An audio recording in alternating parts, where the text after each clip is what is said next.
Dati ang iniisip ko, para kumita ng mas malaki, kailangan kong magbigay ng mas maraming value. Mag-deliver ng mas marami, magtrabaho ng mas matagal, maghanap ng mas maraming customers. More, more, 'di ba sabi nila? Kaya ginawa ko 'yun. Naghatid ng mas maraming tinapay, naghanap ng mas maraming customers, nag-ubos ng mas maraming oras. Pero alam mo kung ano nangyari? Napagod ako. At ang kita ko, halos pareho pa rin naman. Bakit? Kasi mali ang tanong na tinatanong ko sa sarili ko.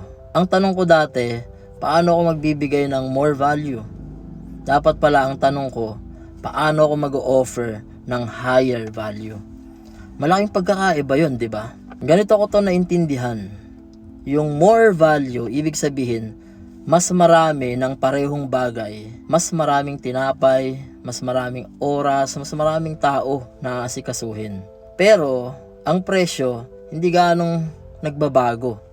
Kasi ang market ay nagbabayad based sa kung anong level ng value ang ibinebenta mo. Hindi based sa kung anong o gaano karami. Ang higher value naman, ibig sabihin, ibang level na. Hindi mas marami ng parehong bagay, kundi mas mataas na uri ng bagay na ibinebenta mo. Halimbawa, yung isang doktor at yung isang ordinaryong manggagawa.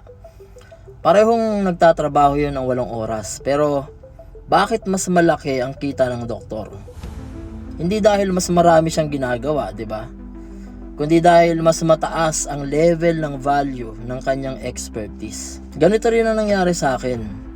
Noong nagbebenta ako ng tinapay, sinubukan kong magbigay ng more value. Mas maraming tinapay, mas maraming customers, mas maraming oras sa kalsada. Ang resulta, mas maraming pagod. Halos pareho lang ang kita. Tapos, nung magkaroon ako ng awareness tungkol sa pagtingin ng value, doon nag-shift ako. Hindi na more value ang hinanap ko, kundi higher value. Lumipat ako sa produkto na mas mataas ang level ng halaga sa buhay ng tao. Hindi tinapay na pwedeng palitan ng kahit anong pagkain. Ang pinalit namin ay ito, Ferndy. Isang bagay na kailangan ng katawan para maging malusog. Isang benta lang, 1,000 times na mas malaki kaysa sa daan-daang tinapay na kailangan kong ihatid para sa parehong kita. Kaya kung ikaw ngayon, nagtatrabaho ng husto pero hindi sumasabog ang kita mo, baka hindi mo kailangan ng more effort. Baka ang kailangan mo lang baguhin ang level ng value na ibinebenta mo.